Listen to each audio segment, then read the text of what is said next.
Eliyahu Hanavi from the Afro-Semitic Experience. Good morning, folks, and welcome to WNHH-FM's Dateline New Haven. I'm your host, Paul Bass, inviting you to look behind the headlines on the stories that make our community tick. And what a week our community had. Lots of news, lots of stuff percolating in New Haven. So it's Friday. We're going to do headlines and baselines. We'll look back at some of those stories in today's program, a review of the headlines, some commentary, interspersed with recordings of music by some of New Haven's local artists, like what you're hearing in the background from Afro-Semitic Experience.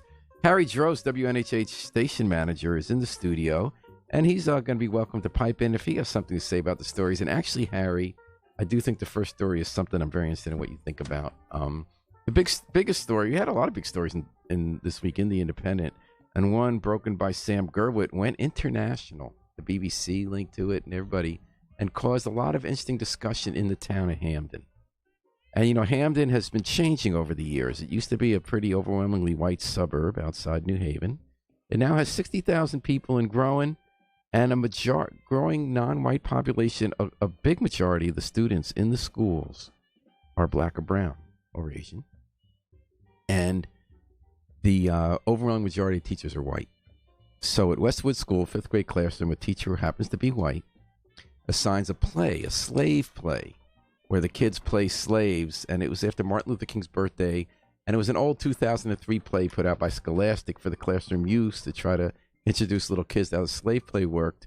And the computers were down. A virus caught the computers, and then a seagull ran into the electrical apparatus there, and it shut it down. So she was just grabbing for something, and 10-year-old biracial kid comes home and tells her mother, who's a psychiatry person at Yale, she's African-American, says, I played the slave, it was weird. And she looks into the play, and now everyone's looked at the play and said, how could you possibly have kids doing this? This is weird. That's not a way of teaching them how to do it.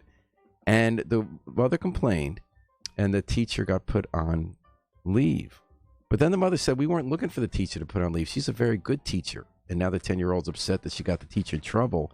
Parents have been showing up at the school and saying, it's more about, let's talk about how we deal with kids who aren't white when everyone in charge pretty much is white. And how does that play out every day? Because there have been a lot of issues over the past couple of years in the school system about racial tension. And instead of scapegoating the teacher, and this is the thing I found so interesting about it, let's have serious talk. So the principal and the superintendent, were really secretive about it. Because, white people, we turn ourselves in knots. You wouldn't know this, Harry, since you're not white. But every time someone says we might be racist, we try so hard to make it not so. We sometimes make it worse. And that's what was happening there, where they got called the police on a reporter to not come by and all this kind of weird stuff, and not really speaking openly about what's happening and trying to scapegoat this teacher. But I was, Harry, I took heart in the way, if you look at the, bellwether comments in The Independent, you have people who often disagree vehemently about race. People I would consider somewhat racist, and people who are civil rights people. They all agreed that they loved the way this mother handled it by not trying to make a scapegoat out of a teacher, not having good guys and bad guys, and just talking about stuff in her honest way. What did you think, Harry? Well, it's complicated for me too, because the way I grew up, right? And by the way, where I grew up in Brooklyn, New York, we had plays like this. Bed-Stuy. Bedford-Stuyvesant. We had plays like this. You threw kids into plays. That's how you teach. And you had like 10-year-old kids being slaves and things like that. We had, we had people playing these roles, right? Mm-hmm. Of course, they never made it about color. Then even though it was a predominantly black neighborhood, you had, Hispanics and the light-skinned Hispanics and everything playing the same roles, So it wasn't about the color. It was about the lesson. Mm-hmm. And I think that's what, and clearly the teacher and the Scholastic, Scholastic, someone wrote in that they have some really good people writing, but that just churn out a lot of content in cases like this. They're not paying a lot. They're not getting stuff that does it well. The intention was to teach people about the evils of slavery. But apparently this play doesn't really drive it home in a way a kid can understand. It just has like little kids being slaves and stuff, and it just doesn't. It's impossible to have it not be a bad thing. Come on, it's ridiculous, and it's just So you think they shouldn't do a play for 10-year-olds where you're playing a slave and stuff? I don't know. I grew up doing the plays. So what did you think when you heard about this? So for me, I have mixed emotions because I understand it's a historical PTSD, for African Americans who feel that everything, oh my God, they're attacking our race. And then for white people who have the white guilt, who feel bad about everything, no matter if they're right, they feel bad if a person of color gets offended. And they almost want, to fire themselves over something that offended the other person. I feel like you're describing the grown-ups right now. I think the issue here was at what age, because it is important from that age to start teaching people. Control the conversation. Right, and the grown-ups are well intentioned here, but part of the point the woman makes is that it's hard when not that every kid has to have a teacher the same color as the kid in every class, but when the system, it's like the charter schools except for Booker T, when all of the kids are one race. I don't know. We argue about at what age kids should get birth control, at what age they should be able to have an abortion without their parents. Mm-hmm. It's ridiculousness, right? You can't have different standards for different I mean, when things. I was a kid, the way it came up was with the Holocaust. The teachers were starting this in the 60s and early 70s. They were trying to teach about how could you become part of a society and follow a leader who would do the crazy genocidal acts of a Hitler, and try to show people that you'd follow a leader. And they used to do these classroom exercises where the teacher pretended to be a cult leader and mind control you, but sometimes it went too far. I was in White Plains, New York, and the teacher got in trouble and you've read about some of these where they've gone overboard. There have been books about it. And it's a fine line because you want to impart a lesson in a creative way where it's meaningful and you learn it and you go deep. But at different levels, it is. And you don't want to be so scared that you don't that you don't teach. So that's why you don't make scapegoats out of teachers. But that parent said it all. What did she say? She's a good teacher. Yeah. Okay, so trust the teacher. No, but they still felt you had to deal with it, though. She wanted to deal with it. You want to deal with what? With the fact that you shouldn't. At what point do we introduce the fact, our history? No, you don't have 10-year-olds playing the role of a slave in the classroom. I mean, no one disagrees with that. I disagree with it. Okay. Because playing a role and actually being a slave are two different things. Yeah. And let's stop identifying a storytelling session and making it into a reality. Okay, and so that's what I mean by PTSD. No, everything's an extreme example. If you have 10-year-olds in a room and a girl is told to play the role of a rape victim, I mean, obviously you wouldn't do that, Harry. And I wouldn't want Jewish kids, and I wouldn't kids that be the Nazi in a 10-year-old. We're teaching history, right? So how do you teach it? There are different ways of teaching it. I don't think a 10-year-old in a room. Okay, you got Joe. You're a Nazi. Jill, you're a concentration camp victim in this. All right. So we go to 18 years old. No, let's do 26 because the brain isn't fully developed up till 26. Yeah. How can they comprehend before that? It's insane for me. I love hearing your take, Harry Joss. You're always thinking for yourself. And we're doing that on WNHH's Dateline New Haven. We're doing headlines and baselines, local headlines and local music, like this video from one of my favorite local musicians, Kristen Ford, shot on East Rock, El Camino.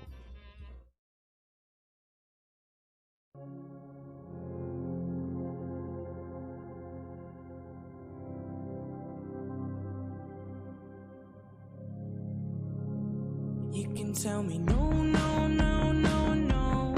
You can tell me no, no, no, no, no. But I gotta drive like an El Camino. You could call me slow, slow, slow, slow, slow. You could call me slow, slow, slow, slow, slow. But I am a Mack truck creeping on uphill. Music's gonna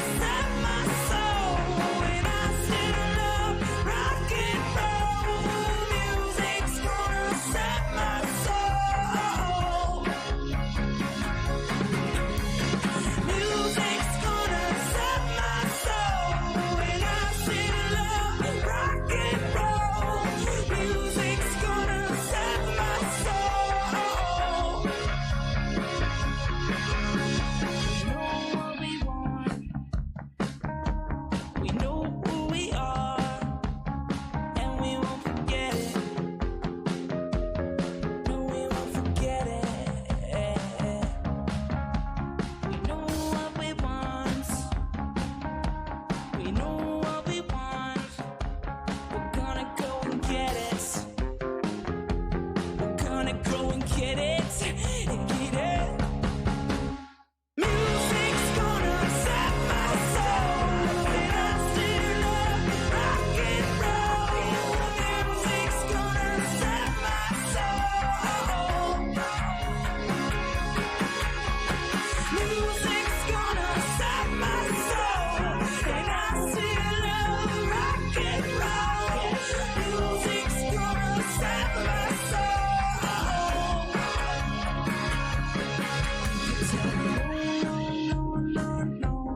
You can tell me no, no, no, no, no, but I gotta drive like an El Camino.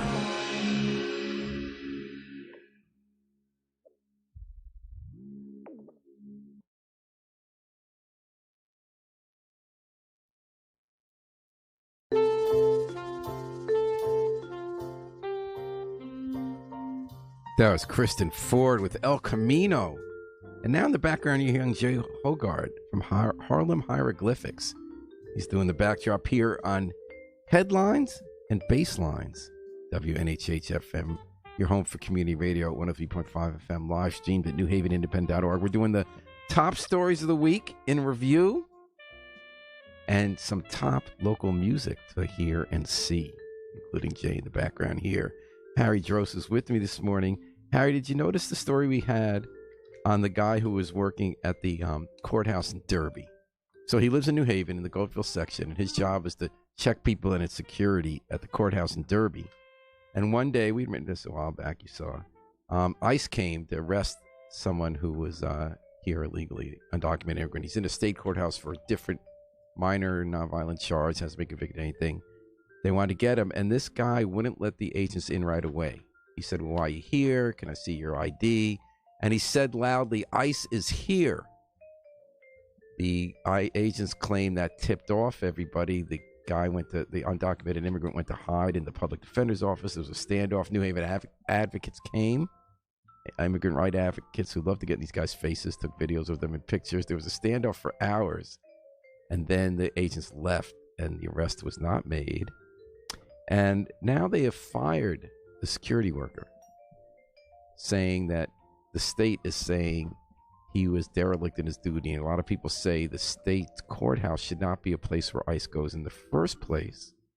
And if they do, this guy who claims he wasn't speaking loudly, so he says there's no evidence of speaking loudly to tip off the guy, that he should not have been fired. This is the backdrop of a larger war going on right now in our state. Elected officials on the side of the activists, but the state judicial department running the courthouses has a mixed relationship with ICE. I think they're not on the same page about barring them, even though the politicians are on there to be barred. Harry, I have a feeling you have a different take on this. What was your take on this? Well, my thing is, isn't the state with the activists, right? So doesn't not the judicial department? The state, but the state isn't one state. entity. No, I'm talking about the activists. The security guard. Oh, the security guard works for the state. Yes. Right, and the state is for not calling ICE. Well, no, it depends who you mean by the state. That's why he got fired. The people who fired him are not in the same page as the Attorney General. The Attorney General, William Tong, is not in the same department as the judicial department. Right, but the Attorney General, the governor, shouldn't he supersede these people? No. I mean, it's an odd change of command. You can't. Yeah, it's judicial so the department. Doesn't that governor, fall under the? It does not fall under Attorney General. Attorney General is civil, and it just and there are lawsuits in court, also federal courts. It's a completely different wing of government. They do not answer. The elected official in charge of them is the governor, who we have not heard from on this. See, my opinion is federal law supersedes everything. Actually, that's not always true. Sometimes states' rights do prevail. They allow. And that's your side says it too. Sometimes they allow. The federal government has been allowing the states to get away with everything, right? When it comes to sanctuary cities. But you know, it's interesting with ICE now, with these conflicts they've been having at courthouses with the activists from New Haven who get in their face, and it's back. Because they used to always give press releases and press statements, ICE, the Immigrant Customs Enforcement, that were so neutral. Here's the facts. Here's the crime. We're doing our job. They've gotten so angry, these guys, they've started doing releases about they're getting in our way, and we can't let them get in the way, and they're not going to prevail in doing this. We got Christopher Pico, reporter, got through Freedom of Information Act, got the whole record on what was said with this, and they're really seeing this as a case where they're going to show that you can. But other people say, if you have been convicted of a state crime, and if you got your motor vehicle charges, a state courthouse should be a sanctuary. It shouldn't be a place where the federal government is coming to catch you and disrupt lives. But of course, where you stand on that might have to do with where you stand on deporting people, right, who haven't been committing violent crimes. Recently, Joe Biden said that driving while intoxicated isn't enough for you to get deported. Most people here agree with that. That's insane. You could kill someone at any point during that drive. Okay, so all of a sudden... And again, it's when they're arrested. It's not when they're convicted. That's the case. Right. There was a Wilbercross student. He was not convicted of that. They got him at the courthouse, put him in one of these privatized holding places that are Joe Biden said he will fire ICE agents over drunken... Well, that's similar to this case. Driving. They shouldn't fire the agents. It's about policy, and that's why I don't think they policy. How about you just change the law? Right, if you don't like the law, that's what I'm saying. Or change the rule. This isn't a law. I think this is a policy, and I agree. You don't go after the agent. What do you think about going after the security guy? Do you think he should have lost his job? No. The security. Why? The security guy shouldn't have, because he's kind of playing into the feeling you get from the state, right? So you get this feeling that we're a sanctuary state, but nobody wants to say it. But again, no, they do say it. The governor wants to say it. The past governor wants to say it. The past governor. But he doesn't work. Again, who is the state, Harry? The people he works for do not feel the same way. He works for they an need AZ. they need to make this clear, because it gets confusing for the workers. So you're with me that even though we don't agree about some of this immigration stuff, and we probably do agree about some of it, we don't feel they should be firing this guy because he said ICE is here and that kind of stuff. Nope. I mean, if he was really in trouble, the ICE agents would go after him. They would. The federal government would go after him for assisting the guy in getting away. But now he's out of a job, which is insane. Because have they charged him with anything? Because that would be aiding and abetting. Right. So if you're not charging me, let me work. All right. Harry Droz always has the really interesting takes on the news. And we're talking about this week's news. So much big news this week. We're going to get into it headline by headline here on WNHH FM at 103.5 FM, live streamed at newhavenindependent.org. And we're interspersing it with music videos. So if you just listen to radio, you can hear it. Of New Haven artists like Chesky, who did this great video with Samus called Middle Earth. My favorite from 2019. Try that again. Slipping my way through the cracks, and I hope you don't overreact when my body collapses. I've been wandering, hoping to find my own place on this planet. I've been up in the middle of it, I've been up in the middle of it, in the Middle Earth. I've been nothing but real with you, I've been nothing but real with you. Slipping my way through the cracks, and I hope you don't overreact when my body collapses. I've been wandering, hoping to find my own place on this planet. I've been up in the middle of it, I've been up in the middle of it, in the Middle Earth. I've been nothing but real with you, I've been nothing but real with you, to the dirt.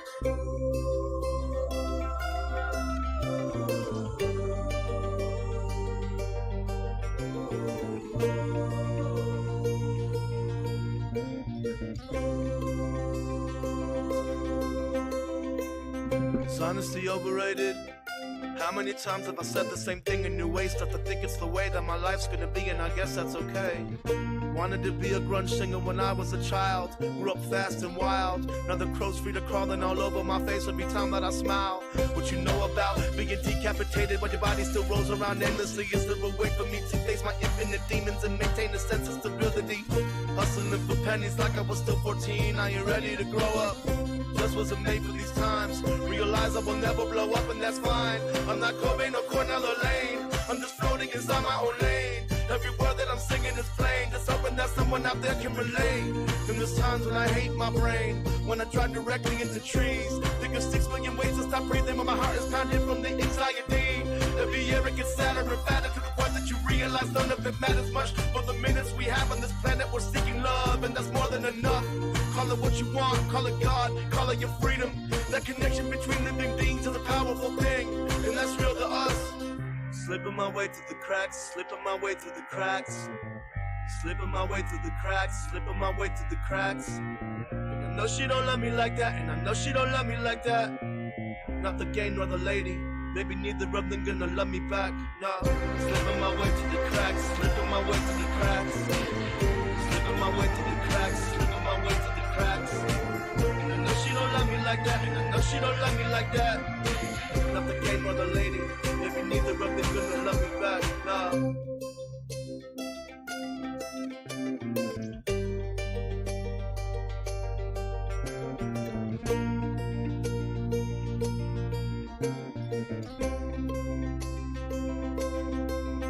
Yeah, I am a middle child. It took me a little while to stop trying to get the approval of others. It's better than living life in denial. My worst fears to be middling. In my nightmares, I'm a kid again. And my teacher is asking my chosen career. I deceive her, cause that's what adults want to hear. They like doctors, firefighters, not a future that's odd like it's Tyler's. It's probably a sign I can't lie through my teeth. I was missing my two front incisors. But now I sing my canine into sound rhymes like they steak knives. Anxiety tried me, I've died, been revived. So I'm trying to hold on to my 8 lives. And I cannot pretend I could handle it if I ended up in middle management. Yeah, I have to be fucking with something I love if I'm burning both ends of my candlestick. And even then, I'm a little cart, busy giving birth to a great tale. To my biggest fans, I am Joan of Arc, walking Middle Earth in my chainmail, yeah. Slipping my way through the cracks, and I hope you don't overreact when my body collapses. I've been wandering, hoping to find my own place on this planet. I've been up in the middle of it, I've been up in the middle of it, in the middle earth. I've been nothing but real with you, I've been nothing but real with you. Slipping my way through the cracks, and I hope you don't overreact when my body collapses. I've been wandering, hoping to find my own place on this planet. I've been up in the middle of it, I've been up in the middle of it, in the middle earth. I've been nothing but real with you, I've been nothing but real with you, till the dirt.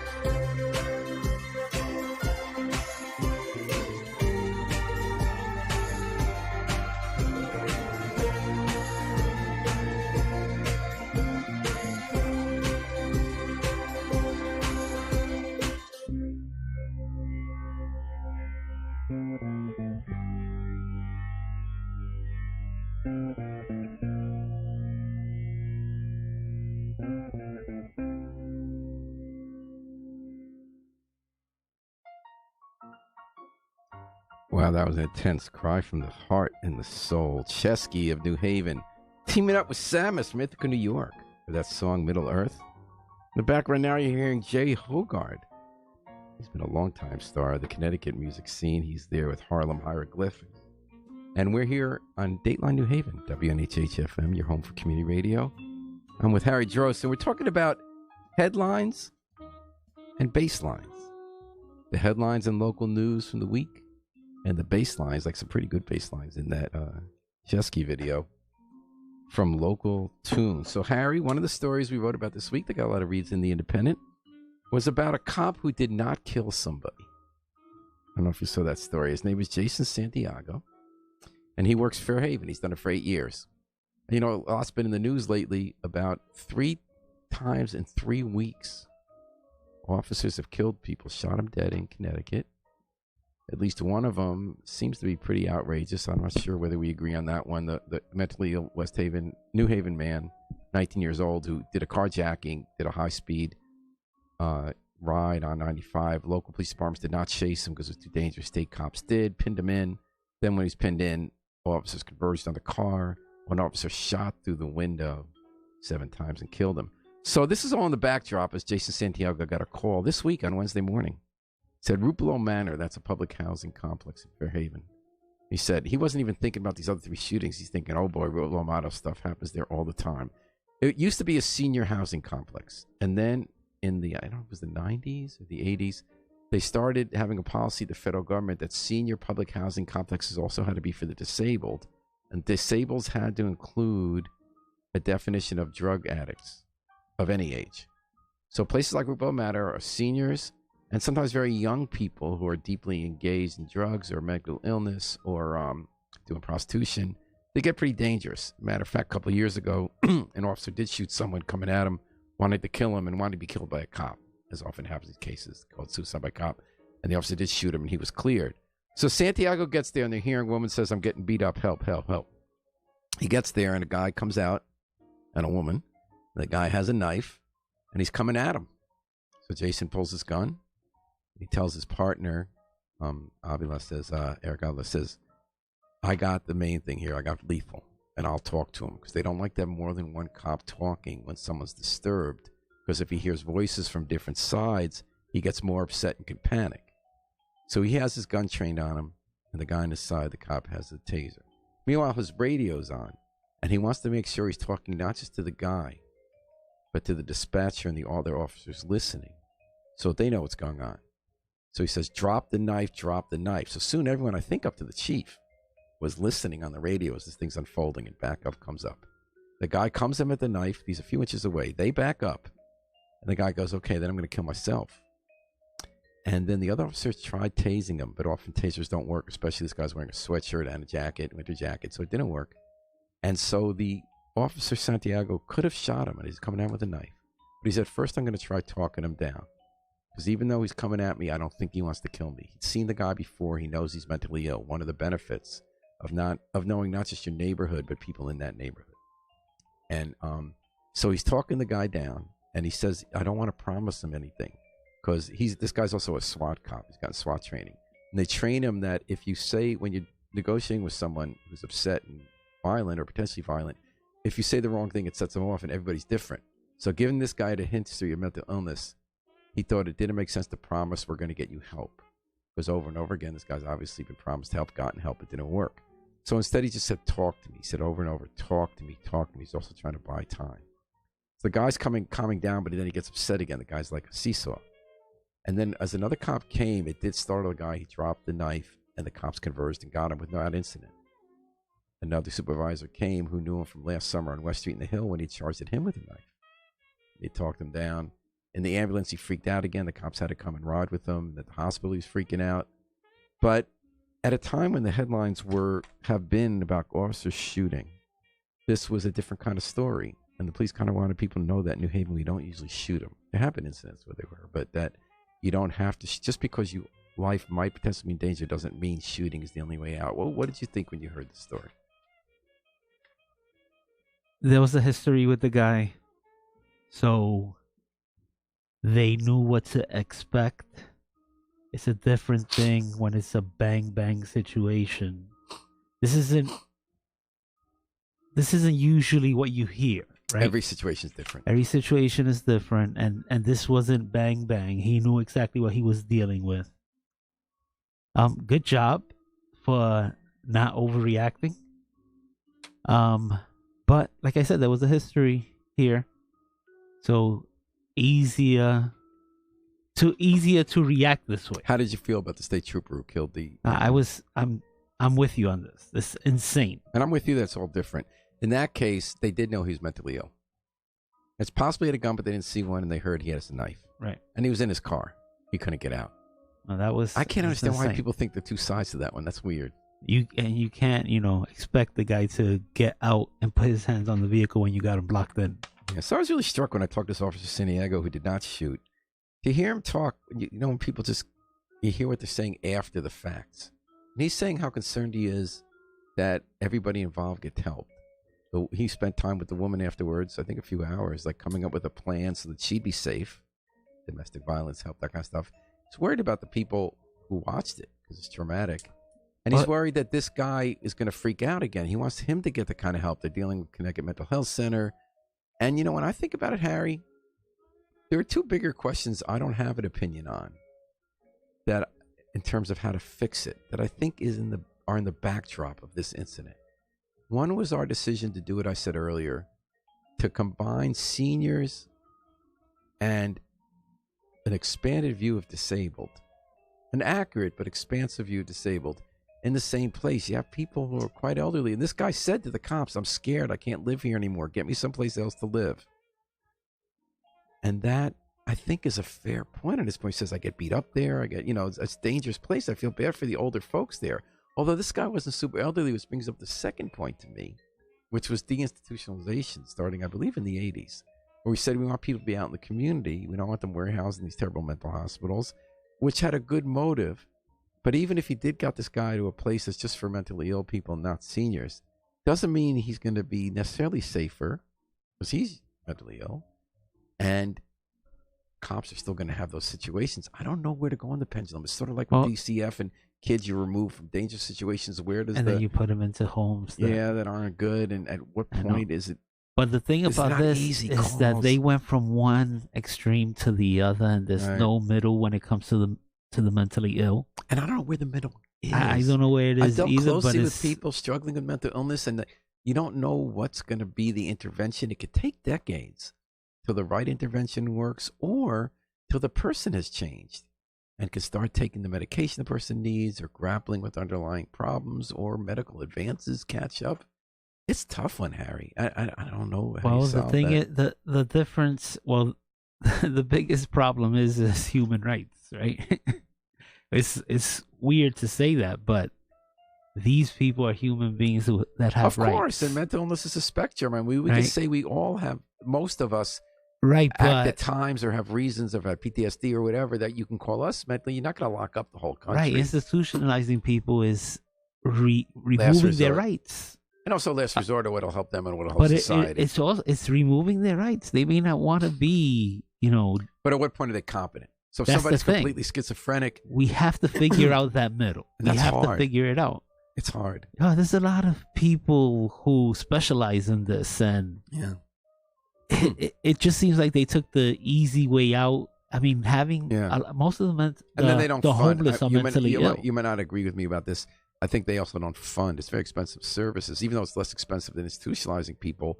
Talking is expensive. Like you have people go to therapy, which isn't always the answer here. But now, it's cheaper just to give people a lot of drugs, even though drugs aren't always cheap. It's cheaper than, the hourly rate of therapists. And I'm not sure that you're not imprisoning people in a new way that isn't behind walls, but is behind psychoactive drugs. A lot of this stuff should be on an outreach basis. You need those drugs sometimes, of course. But it should be on an outreach basis where you kind of meet them where they are. This way, I mean, it's a difficult thing. I'm not going to figure it out. Well, let me flip it to another story this week, Harry. It's a great story by Tom Breen about, how a lot of times they'll announce a program, or we're going to do this, and then it turns out the program never did anything.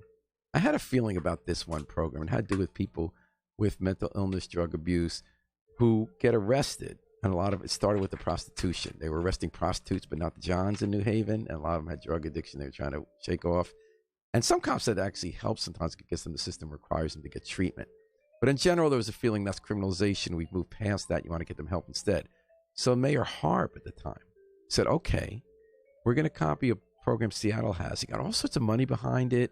And we got the police working with social workers, with management teams, with the community. And we're going to get all these people who were getting arrested for nonviolent offenses like drug abuse and get them, instead of arrest, diverted to a program. We called it LEAD. After more than a year, it was studied. And at the very most, it helped 2 people. We're not even sure if it helped those 2 people. Out of 590 relevant arrests, 223 deemed eligible. It was a complete and utter failure by anyone's measure. And the police interviewed blindly said, well, we're not social workers. But the chief, who's a conservative, says, yes, we are in some ways. The definition of policing is changing. That doesn't mean we're the psychiatric experts. We work with the psychiatric experts, but we're not just looking to lock up people in our problems.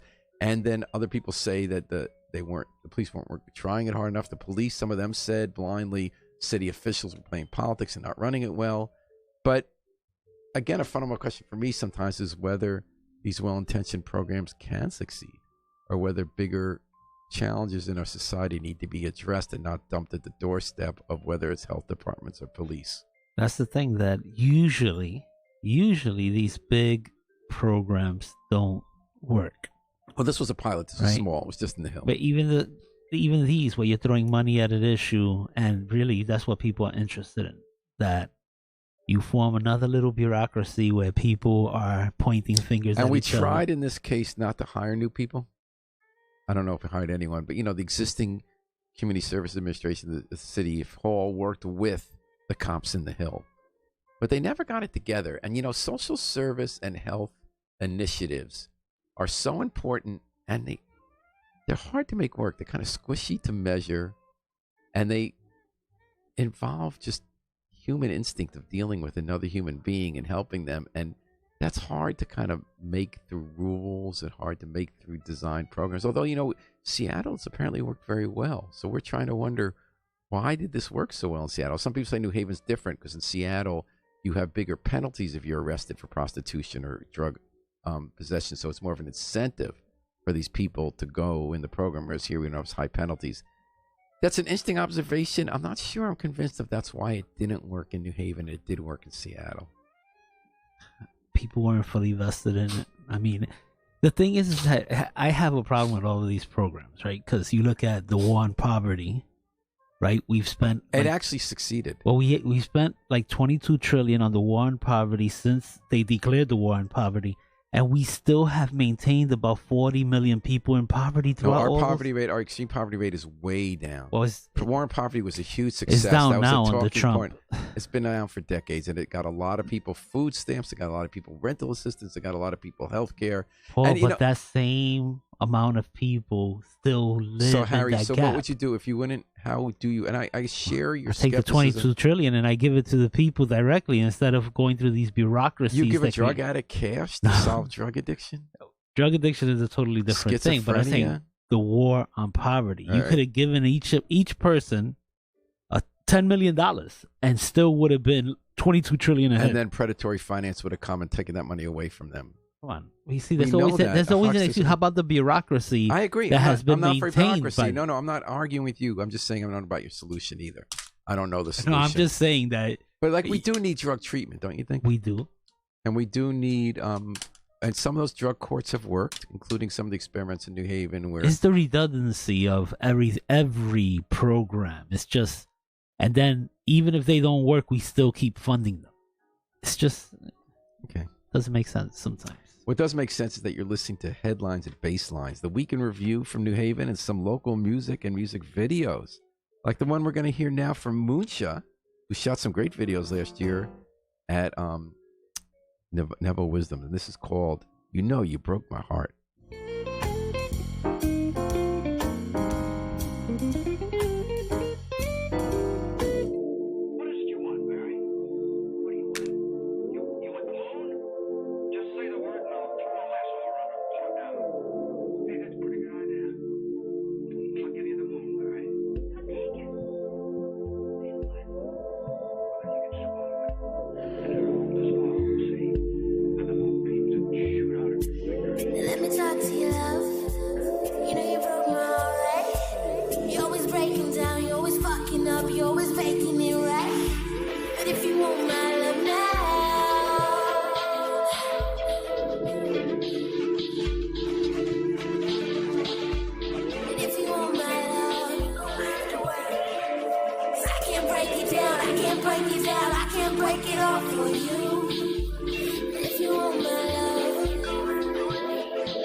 All right, that was Moonsha. I was having a little hard time getting lyrics on that one. But she shot that actually downtown as well as at Devil's Wisdom Studio called You Broke My Heart, right? which is a local rapper and singer and video artist. And I'm Paul Bass. I'm hosting here at Dateline New Haven, WNHH, your home for community radio 103.5 FM, live streamed at newhavenindependent.org. We're doing headlines and basslines. Headlines and local stories this week, and basslines from local musicians, including Jay Hogard, whose latest CD that we have is Harlem Hieroglyphs. And this is in the background, you hear him from that. And so, Harry, another big story this week. For years now, it's been over a year, actually, not years. Quietly, there's a group in town that's been buying up the old Dixwell Plaza. That's a shopping center that got created during urban renewal when they leveled part of Dixwell. Suburban-style shopping center. It's a condo, so there are 11 different owners. This group called Concorp has quietly been buying the units. They've been talking quietly to the city, and now everyone's got to gradually found out. They plan to take the whole thing over, knock it down. It's really run down, and its two main tenants, Cornell Health Center, Cornell Scott Hill Health Center, and Stetson Library, moving across the street to the Q House. So it's time to tear that thing down and build something that has a lot more in it for the neighborhood. But they weren't telling people what they're up to.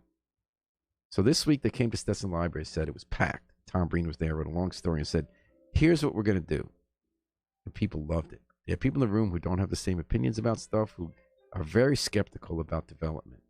They said, we love what you're going to do. Here's what they said we're going to do. They said we're going to spend $200 million. We don't have it set in stone yet. But we're going to build 150 apartments and townhouses. We build a daycare center, an office complex, stores, a banquet hall, a performing arts center with jazz, a grocery store, and a museum. Now, one reason people like that, besides the mix, is that the people running it are from here, and they're African-American. Despite initial rumors, they're not Yale. Carlton Highsmith is a man who's retired after working way up from nothing to create a very successful manufacturing company. And he's with a team of people who run something called ConCat. It's a nonprofit that trains people to work in restaurants and trades them to work as phlebotomists. It's very successful. Gets a lot of mid-career people, good jobs. Then they've spun off a division called Concorp that starts businesses to hire people. So they're not trying to make a lot of money, but they want to be viable businesses. And they've been good at raising capital, not just Carlton Highsmith's money, but other people who have a social interest in philanthropy will give them money. So they started at the library, they have a cafe, Orchid Cafe, very nice, where the people who get trained work. And they have a new store and small restaurant with healthful food in Dixwell on Ashman Street. And it's like a dream team. Paul McCraven, who was an African-American banker for a whole career at the bank that ended up being called Key. He's helping run everything. Eric Clemens runs the program, very successful guy in town, very good at stuff. Gideon, the guy who used to run Cafe Adulis, is working with the food service. And they got an architect for a big shot from Washington. So that all sounds great. It's all the way people want it. And then they said, well, put the garage underground. They say, okay, we'll put the garage underground, which costs a lot more money. So what do you think when you hear about all this? Sounds great. I mean, if it sounds inclusive, which is different from everything else that happens in the city. So let's just see. Do you think it's going to happen? Well, I hope so. I mean, yeah, I think it is going to happen, but do you think they'll get $200 million? That's the thing, raising the capital. Yeah. I hope so. Because when you're looking at this plan, a lot of it doesn't generate revenue. So it's going to be hard to get lending for a lot of it. I think the housing you can. Given that these people have a good track record, Eve Joseph is going to be helping build it. I think they'll be, and given who they are, I think they'll be able to get money to support the housing part. I think when we do these plans in New Haven, we want them to, and I think this is a great vision. We want to have development that responds to what we want in New Haven, what we need in New Haven, and we want great people like this team to do it. A lot of times the plans don't turn out the way we think. So this is not an exact parallel. Right. But when we knock down the Coliseum, we ask developers to come with plans. And a big difference there, that this is a better, for this reason, because this difference, is we took someone from out of town, which didn't have a great track record, called Live, Work, Learn, and Play from Montreal. But they came and they got the city land, and like 15 years before they even had to show any results, promising to do something that everybody wanted. So they're inclusive. They talk to everyone. They talk to people who don't like cars. We'll put the garage here. We'll have open space there. We'll have apartments. We'll have all these mixed uses. And I was talking to a guy who didn't get the deal. And he said the reason they got the deal is they said everything everybody wanted, but they're never going to be able to raise the money. And the reason I didn't promise to do that is because I knew I could never fund it. And in fact, that's what happened. Now, Harry, I'm not saying this is the same here. We got a better team here. We got people with a great track record of getting money. Right, better team, people who care about. So I'm glad they're doing here, it. you know? I'm rooting for them 100%, and Yeah. I wouldn't go with an alternative. But I think people should be ready for it not necessarily to happen the way you think. Besides the fact it takes a long time, like the garage. Everybody, including me, doesn't want to have cars at the center of stuff, right? They want to develop stuff and put the garage in the middle block, which I totally agree with. When they built some of the stuff around New Haven, they put the garage on the outside. That kills street life. But people still drive. We wish they didn't. We want to encourage them not to. But like when they're building the neuroscience center, yeah, they expected the hundreds of people a day who are going to come, or thousands, for work and for care. It's an impossible thing. And when they were building, unless we fix transportation in Route Connecticut. 34, they put a convenience store pharmacy, and they expected single mom working a 3 a.m. shift to somehow wait 4 hours for a bus or pick up their kid at school through 3 different bus lines that take 3 hours. It's just not going to happen. So, I mean, that's why I think it'd be hard to fund that. So I'd love an underground garage. That is so infinitely more expensive to build. I'm not sure you get the money for that because I don't know where the revenue would come back. You're not going to be charging people a lot. I would love to see them have a jazz club. I'd love to see them have a museum, a performing arts center. I'd love to have them do all that stuff. That's going to require major fundraising. Now, they do have a track record because they've done all those programs with Concat, Concord. They got the money. They have other people who trust them, who believe in them legitimately and have a lot of money to give. I'm just not sure in the end, Harry, they're going to see 200 million looks exactly like it. And they say it's a work in progress. Well, yeah, it sounds great, though. It sounds great. So I guess we should get a vision of what we pursue and do it the way we want it and then try to make it happen. That's it. You have to start, at least they're starting in the right places, and hopefully they're able to fulfill this dream. All right. And Harry, I think even though we disagree about impeachment, I think we agree it's probably going to end today. We'll see. But Trump will maybe tomorrow morning, but yeah, I think it's all done. And then we're going to have the Iowa caucuses Monday. We have interviews all week with New Haven people for all different candidates. I'm excited about this, that the caucuses are starting. People are actually going to vote. A year worth of daily articles and conversation about who can win, who can raise money, who's going to be seen this way or that, hasn't been based on a single vote. Yeah, right. Now, twice in 8 days, we're going to have not a representative sample of the country, mostly white people, not completely, but in Iowa and New Hampshire, voting. I have favorites that I want, of course. But you want who will lose, right? Because you want Trump to get reelected. I want Trump to be reelected, but if he doesn't win, I want somebody on the other side. What do you want, Mayor Pete? I want Klobuchar and maybe Pete as the vice president. That duo right there, I could buy into if Trump doesn't win. Klobuchar already is starting to talk about if she doesn't do well in the first 2, she's shutting down. It's not looking good for her. I hope not, because I like her. I mean, if the Times had fully endorsed her instead of splitting out Elizabeth Warren, that might have actually helped her a little bit with fundraising. Yeah, I thought it was satire myself. But so you're rooting for Klobuchar Buttigieg next Tuesday? I am. Monday, I think. Monday is. Who do you think's going to win? Bernie.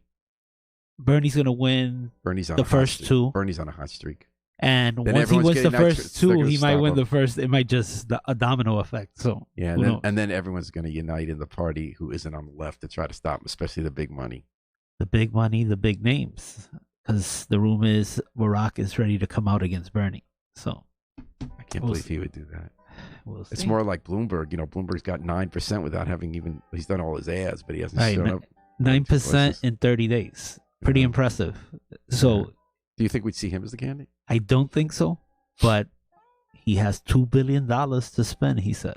So, and he has a lot more than that. So you and I just spent a couple minutes, Harry, doing what I just made fun of the whole world for doing. Making guesses, talking about what's going to happen. I know. We're going to start seeing the votes next week. All right, Harry? Yeah. Hey, Harry, thanks for sitting me on this. Thanks for doing a great job, as always, as WNHA station manager behind the controls, and for joining me on Headlines and Basslines, looking at the news this week and hearing the music. Thanks, everyone, for listening. We're going to take it out with the Afro-Semitic Experience, performing I Wish I Knew How It Would Feel to be free from the group CD, A Plea for Peace. This is Paul Bass inviting you to fly free with us all day, all night, and all weekend long at WNHH, New Haven's home for community radio.